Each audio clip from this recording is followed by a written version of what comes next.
இங்கே வந்து modern technology இந்த ஜெல்லாம் பாயிட்டே இருக்குது. அந்த மாடர்ன் டெக்னாலஜி வந்து அப்டேட் பண்ணிட்டு அவங்களுக்கு வந்து இதில் வந்து ஃபாரினில் வந்து கான்ட்ராக்ஷனில் இருக்கிறதுனால அந்த எக்யூப்மெண்ட்ஸ் ஆல்சோ இந்த மாடர்ன் எக்யூப்மெண்ட்ஸ் எல்லாம் வந்து இம்போர்ட் பண்ணி இங்கே வந்து அக்யூமுலேட் பண்ணியிருக்காங்க.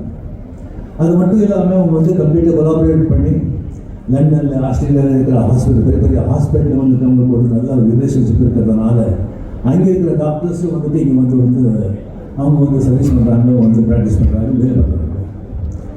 அங்கே வராங்க சொன்னால் அவங்களுக்கு வந்து நம்ம இந்தியாவோட ஒரு பெரிய ஒரு அறிவு இருக்குது நான் சொல்ல மாட்டேன். பட் ஒரு திங்கு தேர் எக்ஸ்போஸ்ட் அந்த மெடிக்கல் அட்வான்ஸ்மெண்ட் வந்துட்டு அவங்க வந்து அப்டேட்டாக இருப்பாங்க. ஏன் சொல்ல ஃபாரின்லாம் வந்து பண்ணி ஒரு கார்ஃபண்ட் ஃபண்டு வந்து கிரியேட் பண்ணி வசதி இல்லாதவங்களுக்கு வந்து அதை வந்து அதில் நீங்கள் ஹெல்ப் செஞ்சீங்கன்னு சொன்னால் மக்கள் சேவை செஞ்ச மாதிரி இருக்கும், அவங்களுக்கு ஒரு நல்ல புண்ணியம் வரும் அப்படின்னு சொல்லி வேண்டி மிக மிக மிக சந்தோஷமாக நான் வந்து இது மிகப்பெரிய புகழ்பெற்ற ஒரு மிகப்பெரிய ஒரு மருத்துவமனை நம்ம தமிழ்நாட்டிலேயே நம்ம சென்னையிலேயே வந்து பேர் வாங்க ஒரு ஹாஸ்பிட்டல் ஆகணும்னு சொல்லி எனக்கு வந்து